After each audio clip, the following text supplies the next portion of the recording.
pala gabi tayo nag-jogging? Kasi it's healthier and the air is fresher. Sabagay. Ano po? Huwag ka na!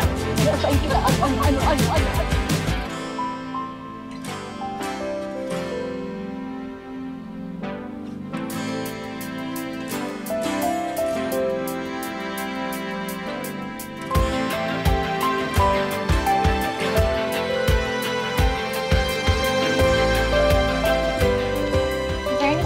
Hindi ka nagdumos. Sabi ko naman kasi sa'yo, magbabago na ako.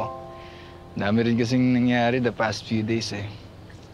Well, it will take a while bago mo mabago yung reputation. I know. Dami ko rin talaga nasaktan ng mga babae. Bakit kasi hindi ka ganyan? Siguro dahil sa unang babae na minahal ko. Ayan tayo sa pag-backstory eh. Hindi, seryoso kasi. O ano? Okay, yung unang babae na minahal ko, high school, graduation. Naganda ako ng elaborate na grand gesture para ipakita ko sa kanya kung gaano ko siya kamahal. Siyempre, gusto ko magtapat eh, kasi alam ko maghihiwalay na kami for college eh. Aw, how sweet. Kaso pinagtawanan ako. Pinagtawanan ako ng buong graduating class. After nun, umalis na ako sa mga high school social media group chats namin. Tago ako. Tsaka nagbago ako. Sabi ko ako naman mananakit ng mga babae ngayon. Pero mali pala. You know, it's not a ticket to pass on to others the hurt that was put on you. I know. And thank you dahil ikaw nagpa-realize sa akin nun. Sige na, okay lang magpahinga. Ay, thank you.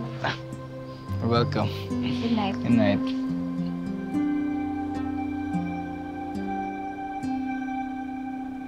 Sir, salamat ah. Buti nagkaroon tayo ng time para mag-chill. Oo naman. Okay lang din to para makapag-distress tayo sa trabaho. Di naman ako nasa stress dito eh.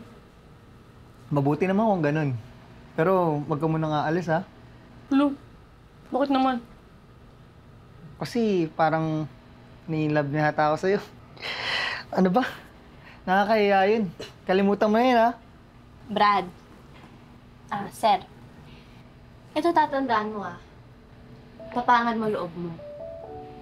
Hindi ka naman sinasabi na maging makapal mukha mo sa mga babae. Pero, pag may gusto kong tao, kailangan matapang ka. Oo. Sige. Simula ngayon, tatapangan ko na.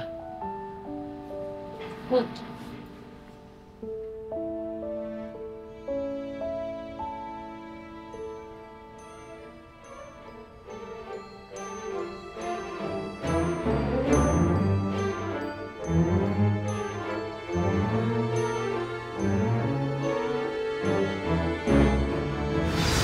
Su, nga pala. Brad! Brad! Ano nangyari? Brad, si wait Su? lang. Pakinggan mo muna ako. Nandito lang si Su kanina. Brad, Nasaan si Su? di ba nga sinasabi ko nga sa'yo na ako si Su? Brad! Napakalabo mo!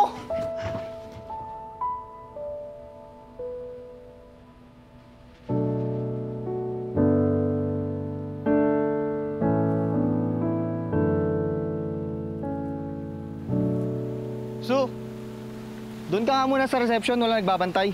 Masyado kang nag-i-enjoy sa kakahima sa likod ng guest natin. Teka, ako ang nag-utos sa kanya na gawin sa akin yan. Ma'am, hindi niyo po naiintindihan. Hindi ma'am, okay lang po. Balik na po ako. No.